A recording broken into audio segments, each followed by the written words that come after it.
Hello दोस्तों। आज की कहानी एक वृद्ध महिला पर है। ध्यान से सुनिएगा।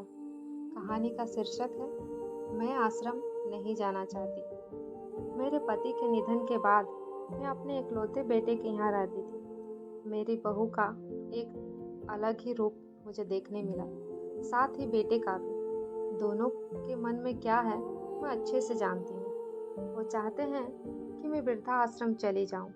उनके जाने के बाद मुझे यह सब देखना और सुनना पड़ेगा, इसका मुझे अंदाज़ा भी नहीं था। पर मैं मन मारकर अपने बेटे और बहू की बातें सुनकर भी यहाँ रहती हूँ, क्योंकि मुझे मेरे पोते और पोती दिखाई देते हैं। उनकी झलक पाकर मुझे सुकून मिलता है। घर के बाहर एक टीन की झोपड़ी में रहती हूँ। मेरी बहू को कोई दिक्कत नहीं हो, इसीलिए मैं घर के बाहर रहती हूँ। बेटे ने थोड़ी मेहरबानी की है तो ऊपर टीन की चद्दर लगवा दी है। समय समय पर थोड़ा राशन दे देता है तो मैं अपना बनाकर खा लेती हूँ। मैंने अपने बेटे को कह दिया है कि मेरी वजह से उन दोनों को कोई समस्या नहीं हो, बस मुझे यहीं रहने दे, इसी घर में मुझे मर जाने दे। मैं बस यही चाहती हूँ।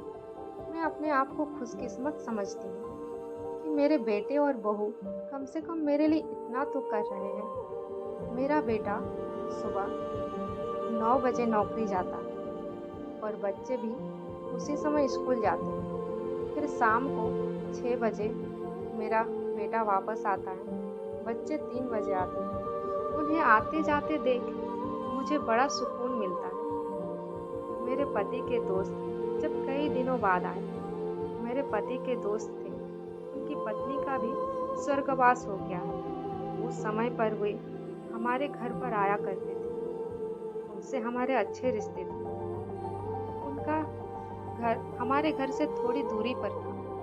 पैरों में समस्या हो गई थी, ठीक से चल भी नहीं पाते थे। वे बड़े दिनों बाद मेरे यहाँ आए। मुझे उन्हें देखकर अच्छा लगा। उनका हाल भी मेरी तरह ही था। बच्चे अब उनसे भी परेशान थे, आकर मेरे पास अपना दुखड़ा रोते थे और उन दिनों को याद करते थे। बुढ़ापा हम जैसों को बहुत रुलाता है। उनकी पत्नी का स्वर्गवास हो गया था और उन्हें चलने उठने में समस्या थी, इसलिए वो तो अपना खाना भी नहीं बना पाते थे। मेरे पास आए तो मैं समझ गई कि इतनी मुसीबत में चलकर पुराने दोस्तों के यहाँ चाय और खाने की चाह में ही जाते होंगे।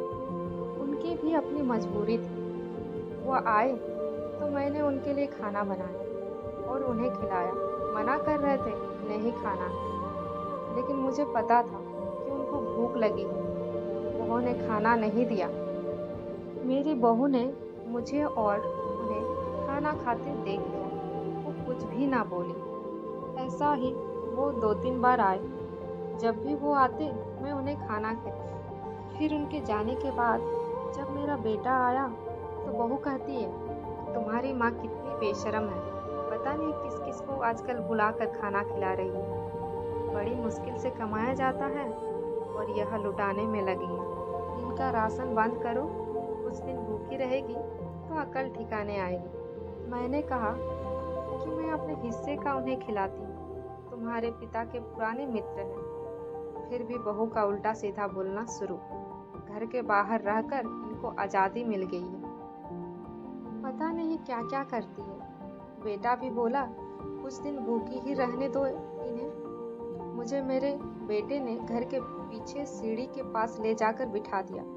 कहा कि अब यहीं बैठो। मेरे तो अब आंसू सूख गए थे। अगले दिन मुझे खाना नहीं मिला। मेरे टीन के उस छोटे से कमरे को बहू ने तो तब मुझे लगा कि अब मैं गलत कर रही हूँ। एक दिन पूरा भूखा रहने के बाद मैंने सोचा कि मैं गलत कर रही हूँ। मुझे अब अपने बेटे के यहाँ नहीं रहना चाहिए और शायद गलती भी मेरी ही है। मेरी ही परवरिश में कोई कमी है, तभी तो यह परिणाम आया। अगली सुबह मैंने अपने बेटे को कहा कि मुझे वृद्धा आश्रम छोड़ा। अब मैं तुम दोनों को ज़्यादा परेशान नहीं करना चाहती। बहू ने कहा कि एक दिन भूखी रही तो अकल ठिकाने आ गई ना। बेटे के चेहरे पर भी अजीब खुशी थी। जल्दी से तैयार हो गया मुझे छोड़ने के लिए। बहू कह रही थी कि आज छुट्टी ले लो, यहीं आसपास मत छोड़ाना, कहीं 3 दिन में वापस ना आ जाए। मैंने बहू से कहा कि चिंता मत कर, मैं अब नहीं आऊँगी। मैंने अपने पोता पोती को गले लगाया। मुझे पता था कि अब मिलना नहीं हो पाएगा। बेटे को भी चाहती थी कि एक बार जी भर कर गले लगा लो, लेकिन वो बोला जल्दी करो। मैंने बहू को कहा कि बेटी अपना ध्यान रखना। मेरा बेटा मुझे छोड़ आया।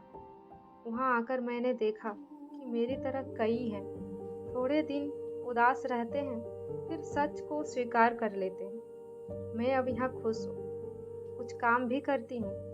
मैं चाहती हूँ कि ऐसा कहूँ कि ऐसा किसी के साथ ना हो, लेकिन ऐसा कब किसके साथ हो जाए कोई बता नहीं सकता।